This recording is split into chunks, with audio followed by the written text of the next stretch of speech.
बिस्मिल्लाहिर्रहमानिर्रहीम। अस्सलाम वालेकुम फ्रेंड्स, कैसे हैं आप? Welcome back my channel stars family vlog.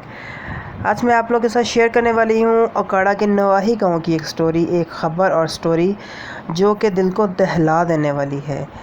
मैं बताऊंगी कि कैसे एक भाई ने किस तरह अपने भाई का मुंह जो है कुल्हाड़ी से काट के रख दिया।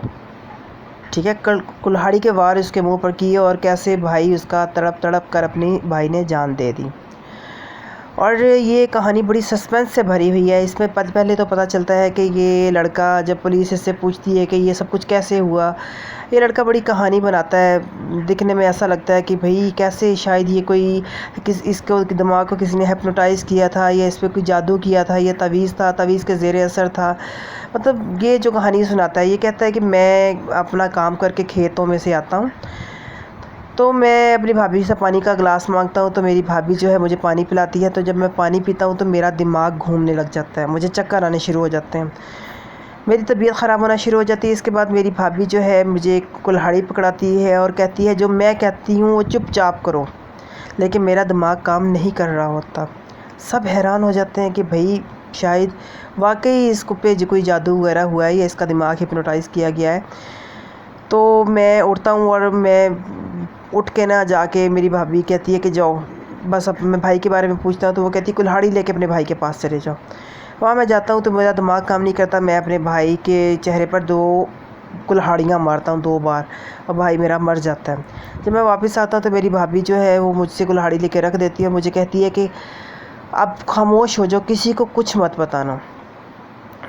लेकिन दूसरी तरफ पुलिस जब तफ्तीश करती है तो पता चलता है कि इस लड़के के अपनी भाभी के साथ ताल्लुकात थे, रिलेशंस थे, और इन दोनों ने ये मतलब कहानी बनाई है।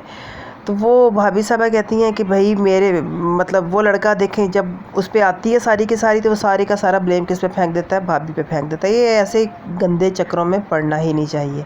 ऐसे गंदे चक्करों में पड़ोगे तो यही होगा फिर।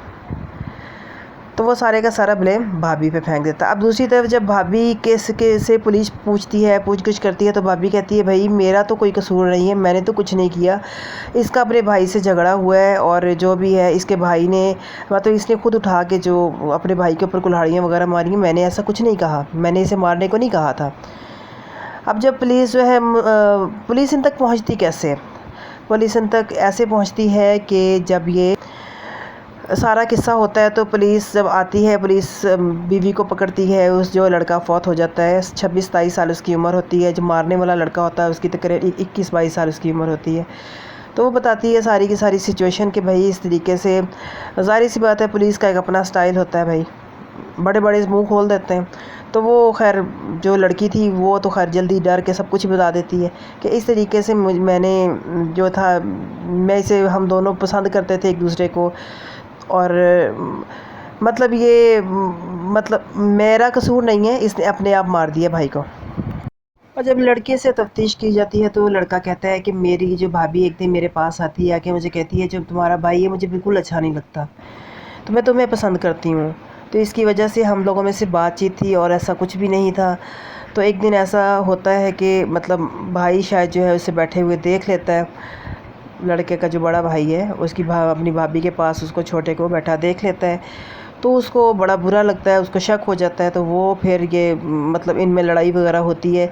जब ये खेतों से काम करके आता है तो इनमें जो लड़ाई झगड़ा होता है, वो लड़के के सामने वही कुल्हाड़ी पड़ी होती है, वो उसी कुल्हाड़ी के अपने भाई के चेहरे पर वार कर देता है, उसे मार देता है। यह सारी की सारी कहानी है। अब लड़के से पूछते हैं कि तुम्हें ज़रा भी डर नहीं लगा, ज़रा खौफ नहीं है और ज़रा तरस नहीं है कि ये मेरा सगा भाई है? मतलब पहले लड़के ने अपने आप को बचाने के लिए भाभी पर सारा इल्ज़ाम डाल दिया, फिर भाभी ने अपने आप को बचाने के लिए उस पर सारा इल्ज़ाम डाल दिया। और ये कैसे गंदे दोनों इंसान जो एक दूसरे के साथ सिंसेयर भी नहीं थे, अगर सिंसेयर होते तो ये कभी भी एक दूसरे पर इल्ज़ाम तराशी ना करते। और साथ में क्या बना, एक जान भी गई। अब सोचें कि वो जो खेत जिस पर वो काम करके आया था, वो लड़का बता रहा था कि वो मस्जिद में इमामत भी करवा के आया था, मतलब नमाज भी पढ़ाता था। नमाज पढ़ाने के बाद उसने जब वापस घर आया था, खेतों को पानी देने के बाद, उसने ये सारे का सारा मामला हुआ है, उसने फिर अपने भाई को इस तरीके से मार दिया। اب یہ ایک عورت کے بدلے یہ سارا کچھ ہوا ہے۔ اب جو کھیت تھے وہ بھی رہ گئے، ظاہر سی بات دوسرا بھائی جائے گا جیل، ایک بھائی بیچارہ جان سے چلا گیا، اور وہ عورت وہ بھی تو ظاہر سی بات ہے اب جیل میں جائے گی، پیچھے کیا بچا؟ اس لیے ایسے غلط کام کرو ہی نہ جس سے آپ لوگ ہمیشہ کے لیے مطلب اپنا جو زندگی کا سکون ہے وہ ختم کر دو۔ اللہ تعالیٰ خیر سب کو راہ راست پر رکھے، ایسے غلط کام کرنے سے باز رکھے سب کو، نہ یہ سب کرتے اور نہ ان حالات میں پہنچتے۔ اللہ تعالیٰ خیر سب مسلمانوں کو بلکہ تمام انسانوں کو حق پر چلنے کا راستہ دکھائے اور حق پر چلنے کی توفیق عطا فرمائے۔ اپنی رائے کا اظہار کمنٹ سیکشن میں ضرور کیجیے گا، مجھے انتظار رہے گا۔ اللہ حافظ۔